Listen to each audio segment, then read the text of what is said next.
നമ്മൾ clock related ആയിട്ടുള്ള 5 ടൈപ്പാണ് ഈ വീഡിയോയിൽ ഡിസ്കസ് ചെയ്യുന്നത്. ടൈപ്പ് 1 എന്ന് പറയുന്നത് മിററിൽ ഒരു ടൈം തന്നിട്ടുണ്ടായിരിക്കും. അങ്ങനെയാണെങ്കിൽ ആക്ച്വൽ ടൈം എങ്ങനെ കണ്ടുപിടിക്കുക? ഉദാഹരണത്തിന് മിററിൽ തന്നിരിക്കുന്ന ടൈം എന്ന് പറയുന്നത് 4:15 ആണെന്ന് വിചാരിക്കുക.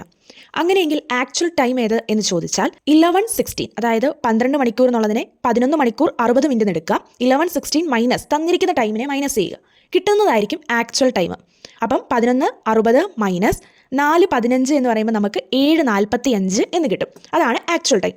അങ്ങനെയെങ്കിൽ 6:30 ആണ് മിററിൽ കാണിക്കുന്നതെങ്കിൽ ആക്ച്വൽ ടൈം എത്രയായിരിക്കും? കാൽക്കുലേറ്റ് ചെയ്യുക. അടുത്ത ടൈപ്പ് എന്ന് പറയുന്നത് ടൈം തന്നിരിക്കും, ആ ടൈമിൻ്റെ ആംഗിൾ, അതായത് ഹവർ ഹാൻഡും മിനിറ്റ് ഹാൻഡും തമ്മിലുള്ള ആ ആംഗിൾ കണ്ടുപിടിക്കുക. ഉദാഹരണത്തിന് 4:30 എന്ന് പറയുന്ന ടൈം തന്നിരിക്കുന്നു. അതിന് യൂസ് ചെയ്യേണ്ടത് ഒരു ഇക്വേഷനാണ് 30 into hour minus 11/2 into minute. ഇവിടെ നമുക്ക് 4:30 തന്നിരിക്കുന്നത്. അപ്പം 30 ഇൻറ്റു 4 മൈനസ് 11/2 ഇൻറ്റു 30 എന്ന് കിട്ടും. ഫൈനൽ ആൻസർ എന്ന് പറഞ്ഞാൽ കിട്ടുന്നത് 45, മൈനസ് 45 നമുക്ക് മൈനസ് 45 വേണ്ട, 45 അതാണ് നമ്മുടെ ഡിഗ്രി. അങ്ങനെയെങ്കിൽ 9:30 എന്ന് പറയുന്ന ടൈമിൻ്റെ ഹവർ ഹാൻഡും മിനിറ്റ് ഹാൻഡും തമ്മിലുള്ള ആംഗിൾ എത്രയായിരിക്കും? മൂന്നാമത്തെ ടൈം എന്ന് പറയുന്നത് ഹവറും മിനിറ്റ് ഹാൻഡും ഒരു അവർ, അതായത് ഒരു അവറിൻ്റെ ഡിഫറൻസ് ഉണ്ടായിരിക്കും. ആ അവറിൻ്റെ ഡിഫറൻസിൽ എവിടെയാണ് കോയിൻസൈഡ് ചെയ്യുന്നത് എന്നാണ് തന്നിരിക്കുന്ന ക്വസ്റ്റ്യൻ. നോക്കുക. At what time between 6 and 7 o'clock the hour hand and minute hand coincide? അത് നേരത്തെ യൂസ് ചെയ്ത അതേ ഇക്വേഷൻ യൂസ് ചെയ്യുക. 30 into hour minus 11/2 into minute. നമുക്കറിയാം ആംഗിൾ ഡിഫറൻസ് ഇവിടെ 0 ആണ്. അപ്പോൾ നമുക്ക് ഈ മൈനസ് എന്നുള്ളത് ഈക്വൽ ടു ആക്കാൻ പറ്റും.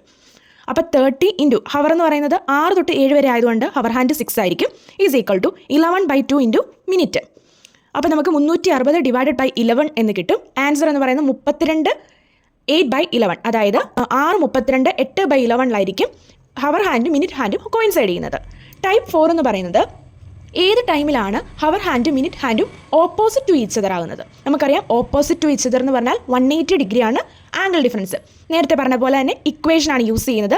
ഇക്വേഷൻ യൂസ് ചെയ്യുമ്പോൾ 180 is equal to 30 into 7 minus 11/2 into minute. 210 minus 180 is equal to നമുക്ക് മിനിറ്റ് എന്ന് പറയുന്നത് 7 hours 5/11 minutes എന്ന ആൻസർ കിട്ടും. ടൈപ്പ് 5 നോക്കുക.